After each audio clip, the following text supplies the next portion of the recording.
Ang Panginoon ay mapaghimala at mapagmalasakit.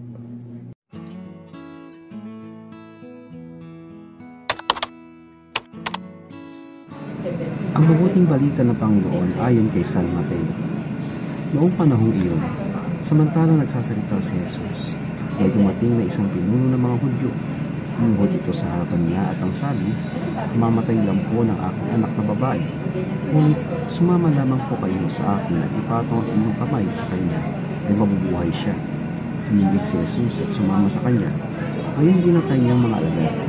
Sumunod din ang isang babae na 12 taon nang dinudugo. Lumapit ito sa likuran ni Jesus at hinipo ang ilaya ng kanyang damit. Sapagkat sinabi niya sa sarili, "Mahipo ko lang ang kanyang damit, ay gagaling na ako." Bumaling si Jesus at pagkakita sa kanya'y sinabi, "Anak, lakasan mo ang iyong loob. Pinagaling ka ng iyong pananalig." Noon din gumaling ang babae. Nang dumating si Jesus sa bahay na pinuno, nakita niya ang mga manunugtog ng plauta at ang maraming taong nagkakaingay. Sinabi niya, "Magsilabas kayo.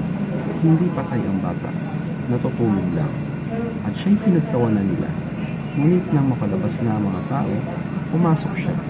Hinawakan sa kamay ang bata at ito'y nagbangon.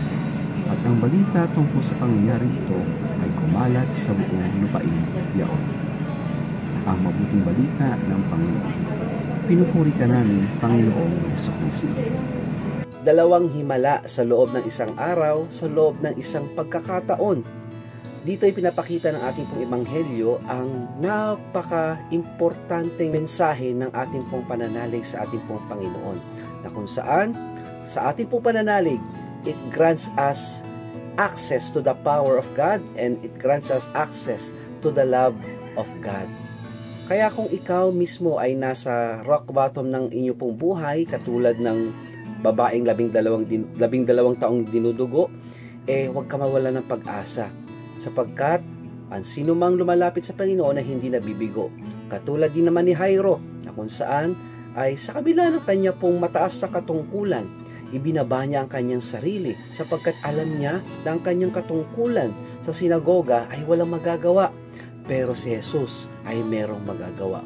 Kaya nawa, patuloy po tayong umasa, patuloy po tayong manalig at magtiwala sa pagkilos ng ating pong Panginoon sa ating pong buhay, sapagkat ang hindi magagawa ng tao, magagawa ng ating pong Panginoong Jesus. Sa kabilang banda ay isabuhay din natin yung ugali ng Panginoon, na kung saan siya po ay hindi nagsasawang magmalasakit sa mga taong lumalapit sa Kanya na alam niyang nangangailangan ng tulong. Nawa sa ating pong buhay, mag-instrumento nawa tayo ng pag-asa at pag-ibig ng Diyos sa iba. Amen.